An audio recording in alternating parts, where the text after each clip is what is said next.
गसाइगाव ओनसोलनि थाखाय गोजोनथाव खौरां। स्टाइलिश गानग्रा जोमग्रा बायनो मोजां मोनग्रा रायजो राजाफोरनि थाखाय मोजां खौरां। गसाइगावनि टिबि र'डआव बेखेवबाय गोदान किलार श'रुम। बायदि बायदि स्टाइलनि गानग्रा सि जोम लानानै फैबाय किलार श'रुमआ। फेशननि थाखाय नांगौ बायदि जि जोम मोननो हागोन किलार श'रुमाव।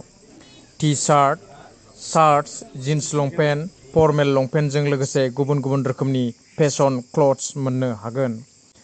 गांसे बायबा गांसे फ्रि अफारबो सोलिगासिनो दं। बाङाय बेसेनावनो क्वालिटि जि जोम मोननो हागोन बे श'रुमाव। अब्ला मानोथो गोबाव खालामनो?